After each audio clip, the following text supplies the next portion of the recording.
to the rock of my salvation. I go to the stone that the builders rejected. I go to the mountains, those old mountains. Vivian Lee Washington Filer was born on June 6, 1938. She was one of 5 girls and moved to Gainesville, Florida at the age of 6 when her father, Levi Joseph Washington, returned from World War II.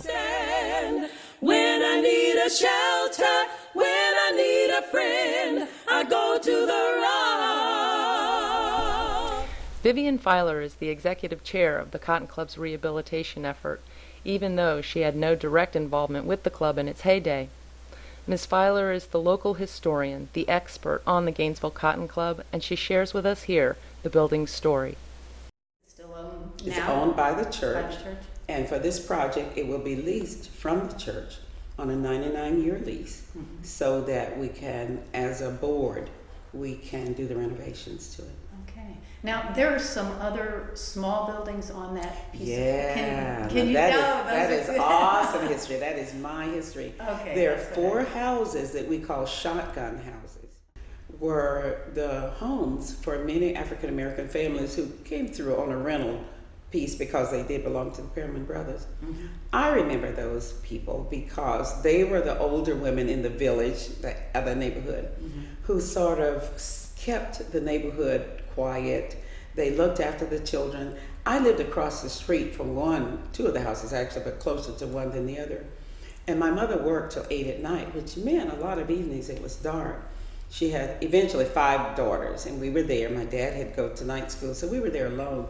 My favorite story is to tell about opening the door to peep outside, and it's getting dark, and the ladies across the street yelling over at us, "Okay, girls, you know your mother doesn't want that door open after dark. Close it and go back inside," which we did.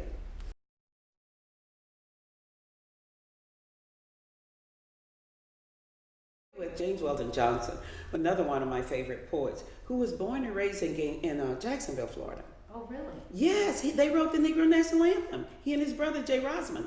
Their mother was a school teacher. She came home from school one day and told her boys she wanted a special song to commemorate the birthday of Lincoln, Abraham Lincoln.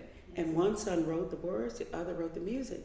And we got "Lift Every Voice and Sing Till Earth and Heaven Ring, reign with the harmony of liberty." And it was used that day and sung many years, over like 20 years. And because James Weldon Johnson was on the board of NAACP, he convinced them to make that the national anthem. You see, because the national anthem for the United States didn't fit us. Yeah.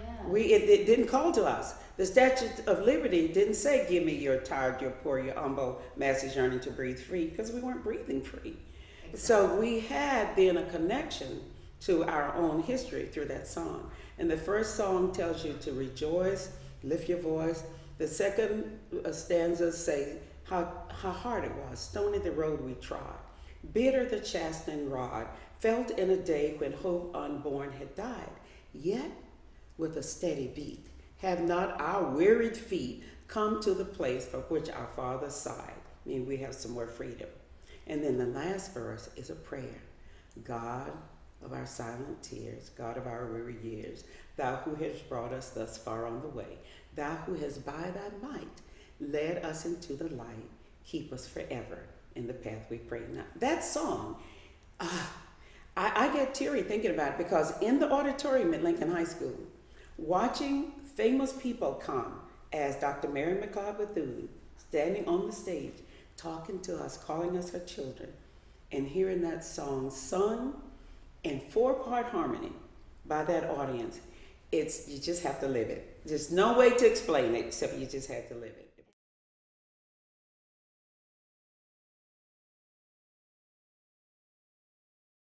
I've been on many boards, you know that. You can look at my resume and tell that. But I chair the Cotton Club, and I am a founder of the Spring Hill Group and a founder of the nurses, co-founder of the nurses. And I work with queer and I did all those other things, but only because I love to see progress. And my contention has been, if it's not right, and you don't help to fix it, you really can't complain about it. So if you have the wherewithal, it's not unusual for me to see a group of kids who are not doing what they should, stop my car, get out of my car and take care of it. I don't care who they are. Just one instance was yesterday, driving down the street in my neighborhood. 4 teenagers are walking down the street, in the middle of the street, mind you, not on the side. So I pulled my car up, rolled down my window. I said, young man, tell me why the middle of the street belongs to you and not my car.